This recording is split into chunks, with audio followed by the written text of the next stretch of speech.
With us being a little over 2 weeks into the season, I think it's fair to say that there have been some surprise players and some very disappointing players. So in today's video, we have 7 surprise players and 8 disappointments that I want to discuss. The first disappointing player is Bam Adebayo. I am an avid Bam supporter and have been throughout his career, but to not address his struggles to begin this year is something I cannot justify.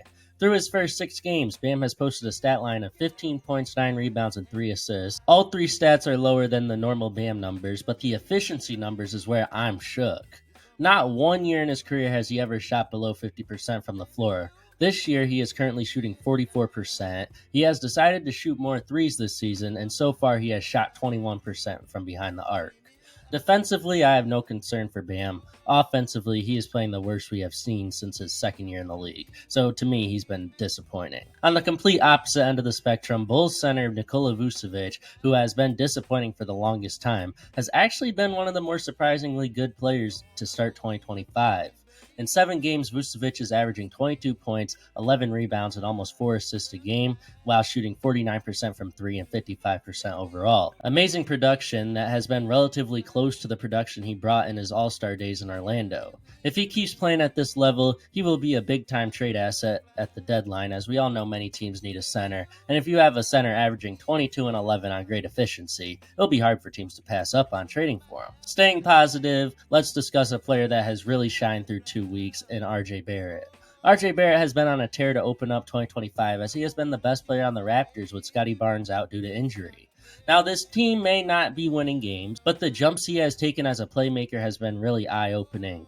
5 games in, he is averaging nearly 8 assists a game, which is nearly double his best season of his career in terms of assist numbers. Obviously, the season is young, and those averages are bound to come down a little, but seeing him flourish in a more ball-dominant role is remarkable given his limitations as a player historically. To add on to his 8 assists a game, Barrett is currently averaging 26 points and 6 rebounds, both impressive numbers as well, and it is easy to say he has been one of the best surprises of 2025 so far. The same cannot be said about another athletic left-hand dominant wing, Miles Bridges, as his play to start 2025, in short, has been brutally bad.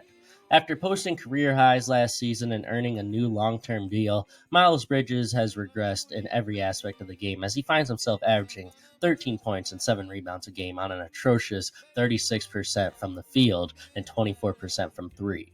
Seeing the play of his teammate LaMelo Ball so far in 2025, if Bridges was playing at the level he played last year, this team would be more successful. Unfortunately, that has not been the case, and Bridges has been a huge disappointment. Speaking of LaMelo Ball, though, he has easily been one of the best surprises as he has finally been healthy. And oh boy, has that reassured everyone that he is in fact one of the best point guards in the NBA. The narrative that he is a top 5 point guard is where I get lost on the hype train, but averaging 29, 5, and 6 on good efficiency definitely grants a discussion. It is pretty funny that he has kind of swapped places with Tyrese Haliburton, who was the player that generated this hype last year. Known for his efficiency and playmaking ability, Tyrese Haliburton has really struggled with both of those things in 2025, as he is averaging nearly 2 assists less per game than the past 2 seasons, and he is shooting a horrid 38% from the floor, 71% from the line, and 24% from 3.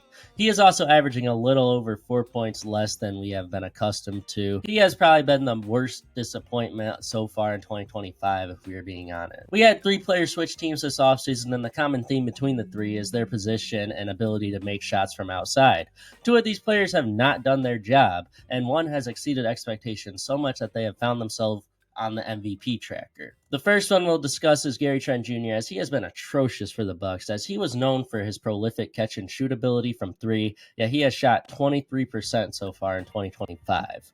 The second disappointment is Kentavious Caldwell-Pope, a player that signed for $22 million a season for the next 3 years to defend and hit 3-point shots. The defense isn't the concern here, but he has been known to hit 3, and he is currently shooting 22% from 3.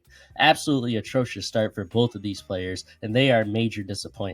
Luckily for Warriors fans, Buddy Hield has not disappointed one bit, and he honestly has a case to be considered the biggest surprise of the season so far. Buddy Hield, known for his 3-point shooting, has struggled to fit in with his last 2 teams as his defense was suspect and the system of offense didn't always work out well for him. In Golden State, he is in the perfect system and has complete freedom to play his style of basketball, which has been greatly effective for him and the team. Posting career highs across the board in less minutes than usual, it is easy to say that he is, in fact, one of, if not the biggest surprise of the season to this point. While we are on the topic of three-point shooters, Grady Dick of the Raptors has probably had the best sophomore leap to this point, as he has jumped from a 9-point per game scorer to a nearly 22-point per game scorer. Obviously, he is going to come back down to earth, but at the same time, he has played so well that I wouldn't be surprised if he maintained a 17 to 18 point per game average, which would eclipse double his average from his rookie year. Dennis Schroeder's trade value to contenders was decent coming into the year, but to start 2025, in 8 games, he has averaged 20 points and 7 assists on nearly 50-50-86 shooting splits, while continuing to be a high-level perimeter defender. Sustaining production like this would only do wonders for the desire to land Schroeder for contenders, but expecting this coming into the season would have just been insane, especially considering the tank and youth movement the Nets are embracing. I was under the impression that Donte DiVincenzo would have the shooting splits that Schroeder has currently for the Timberwolves, but it has actually been the complete opposite, as Donte has shot 39% from the floor and 33% from 3 through 7 games. I will give him the benefit of the doubt that he will turn things around soon, because his last 2 games at the time I am putting this video together have been good, but he still has been disappointing. The Clippers have been a surprise team in terms of competitiveness, but an even bigger surprise than that has been the performance of Ivica Zubac through 7 games. Being a double-double machine could be viewed as minor in some contexts, as it doesn't always mean they have been dominant, but Zubac has averaged 17 and 13, enforcing his presence in the paint so far. Was I expecting a little boost of production from him? Absolutely. But I was not expecting this level at all. Victor Wembanyama, on the other hand, has not been quite as good as many of us expected to start year 2. Obviously, the sophomore slump is a real thing, but he has had some truly eye-catching moments that were horrible. His shot selection hasn't been great, but I didn't expect it to be, but the efficiency I would have thought improved in year 2, but in 7 games, it has been blatantly worse. Still bringing great production on both ends of the floor, but Wemby hasn't really got it going yet, leading to the disappointment stands to be justified. The final surprising player we will show love to today is Bilal Coulibaly. Many had questions about what he could truly do in the NBA, as we had no idea what he would bring offensively, and there were even some questions about his defense. But in 6 games, he has shown he can score, shoot, and defend at a high level, close to what Andrew Wiggins did in the 2022 championship run for Golden State at his ceiling. Every one of his numbers has jumped up a significant amount, leading to a very much backed belief that he has been one of the best surprises to start 2025. And to end the video, we'll talk about my team, the Phoenix Suns, as Devin Booker has disappointed me to start.